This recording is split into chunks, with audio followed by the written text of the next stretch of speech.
Hello collectors, it's Steven here with the next edition of Figure Fight, where we take two figures fixing for the same spot on your shelf and see which one is worth earning it. In tonight's fight, we have the one you've all been waiting for, the Battle of the Shins.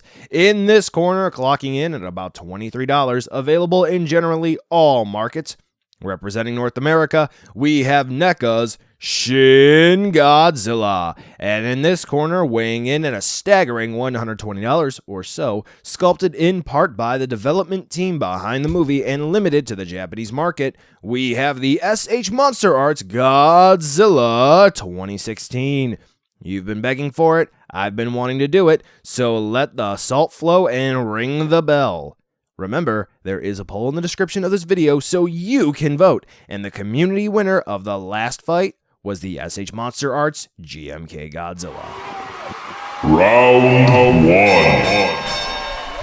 Sculpt and paint. Wait a minute.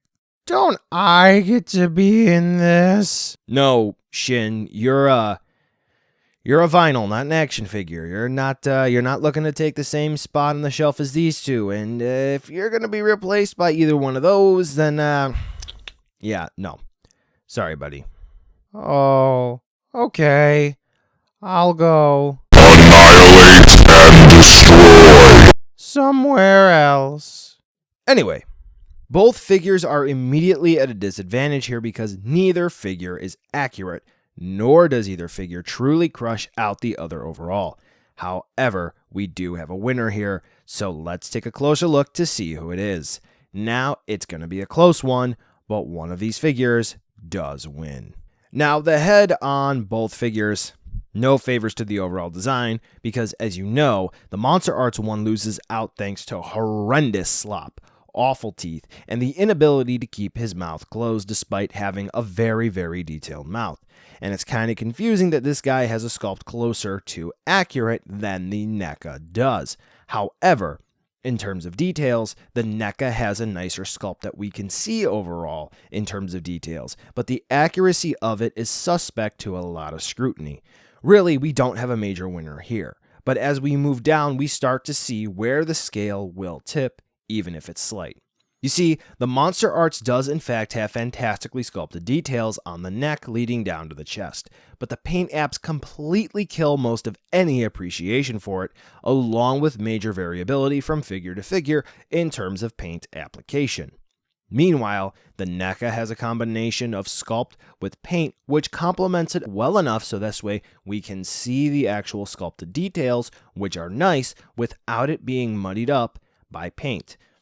Even if it just may be in a placebo way where we're actually able to see it, therefore we think that it's better. Now as we continue to move down, the MonsterArts begins to lose some more points. While the sculpt again is great, as evidenced by the maquette figure being mostly bright colored so we can see the details, not only does the paint hide the sculpt, but the paint application and scheme is awful. Shin has red in the crevices of the skin, making it almost look like he's bleeding, while here it's just all mixed together with the black paint and it looks goopy. Not only that, but we have horrible paint chipping that does the figure absolutely no favors whatsoever, especially at different points of articulation. However, this is not the fault of the articulation so much as it is the fault of poor paint not being sealed as well, and as evidenced by the underside of the tail here, where it's clearly been scraping sitting on my shelf. Meanwhile, though the application itself isn't necessarily the best, the NECA's paint application is close in theme to the actual design of the kaiju. It's clearly distinguished between the black and the red, and we have shading on the claws instead of just plain old slop. Also, no paint chipping, so we don't get damage to the figure over time. Kinda.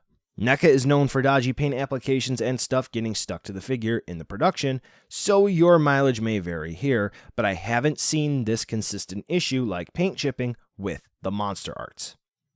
Just inaccurate feet in terms of how many claws he should have. Now we're going to look at the dorsal plates, and here they're represented extremely well on the MonsterArts with great detailing, controlled chaotic paint, and they're sharp. Just watch the video showing the damage that these did to me on accident. which a lot of you didn't get that I was showing how it happened in the aftermath of it. But anyway, the NECA has really intense paint and small plates which have softer details, so I can't say they're much better. But what I can say is that the MonsterArts plates have been known to snap at the tips. Oof. Not good. And the last detail here, we're going to be talking about the tail, where no matter how you spin it, especially the tip, the MonsterArts is better because of the length and the tail tip. It actually has the face, and it has more accurate details, while the NECA doesn't have the length, and we get pus there on the tip instead of a face. Generally speaking, we have some points for both figures that beat out the other, but the NECA doesn't have paint damage to it from natural display environments, and despite not necessarily being the best quality, NECA tried with their paint application. Sorry, but the MonsterArts cannot keep up with NECA's fighting technique. With a solid punch to the gut, NECA wins the round. Round 2. Articulation. Well, we all know who's going to win, but let's break it down to see how exactly the blows will land. The MonsterArts has 2 points of articulation for the head, ball joints at the top of the head and for the jaw, can open really wide. Also, we have one at the middle of the neck and one at the base of the neck. Unfortunately, it is known to pop off on some units at the base of the neck, but with careful handling, this isn't an issue. The NECA, however, has one joint in the jaw, a hinge it looks like, one double access barbell style ball joint where the head attaches to the neck that is known to pop off, and a ball joint at the base of the neck where the neck attaches into the body. For the arms, the MonsterArts has a ball joint in the shoulder, for the bicep swivel, for the elbow joint it seems like, and for the wrist joint. Now on mine the wrist joint pops off here, but to be fair I was being a moron and I popped the wrist joint off some months back, and it hasn't really been the same since. And that can be an issue strictly when you're not supposed to do something with the joint. This can cause unintentional looseness, so that's more so my fault than it is the figures here. The NECA has a ball jointed shoulder, swivel hinge elbows, and wrists. That's about it. Take note that sometimes these joints can be stuck, like the left arm on mine. The abdomen and the waist joints on the MonsterArts are all ball joints which have great range of movement you simply cannot beat. And the range of movement here allows him to get into a pose where he's bending over as if he's going to napalm all of Japan. The NECA, we have one limited ball joint that you're really not going to be able to get too much use out of. At least, not on mine. The hips on the MonsterArts are the double axis barbell style ball joints, hinge system in the knees with some swivels and ball joints, and we also have ball joints in the ankle. Working very well, though occasionally we do have looseness on some units, but it still works just fine.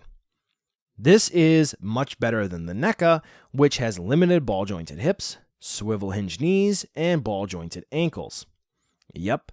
Though we do have joints for the NECA figure, effectively they're just kind of there. They're not as useful as the MonsterArts would be. Now the tail.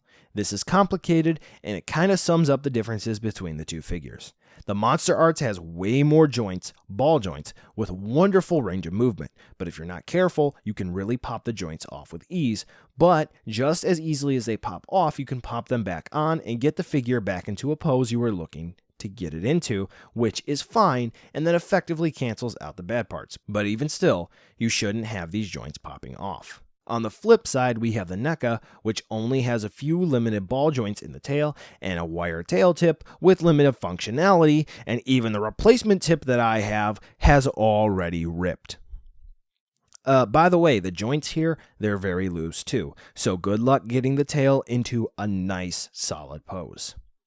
Also, the NECA figure varies from unit to unit with stuck joints, so be careful here with this one overall.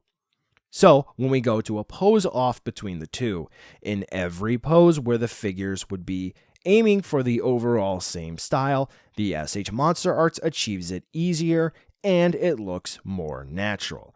As such, despite both figures having their issues, some would say that the SH MonsterArts maybe has a little bit more, but even still, those can be corrected. The SH MonsterArts lands a right hook to the jaw of the NECA, knocking it down for this round, and taking the point.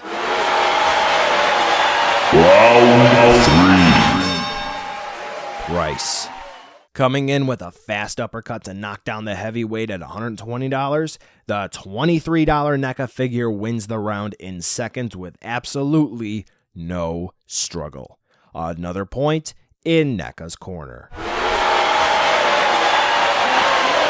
Round 4.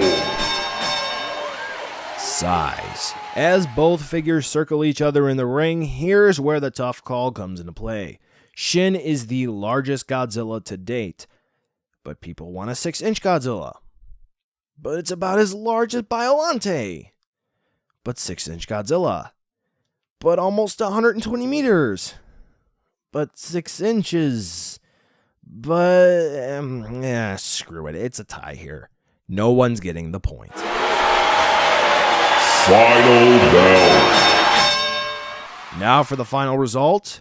With a score of 2-1, the NECA wins. I know, there's some immediate booty bothering there, but when stacked up on a blow-by-blow scoring basis being as objective as possible, the NECA has more points than the SH MonsterArts. And even then, the point for articulation narrowly went to the other contender.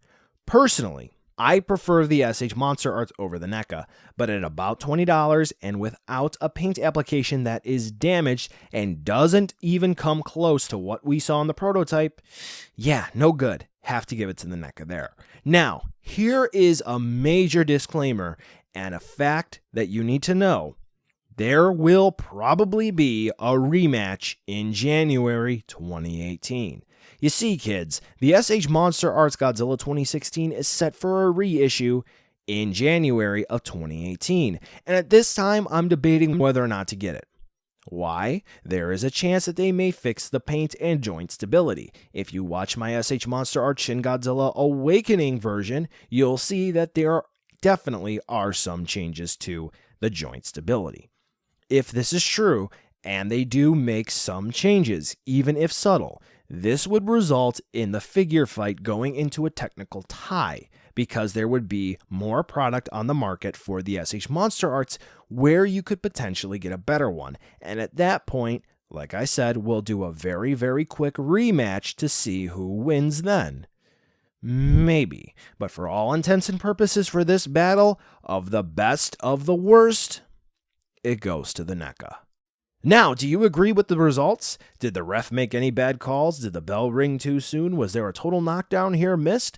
What happened? Comment down below and let others know, and remember to vote in the community poll, which is linked in the description. Be sure to also check out the original reviews of these two, and check the description if you're interested in picking up either of these figures.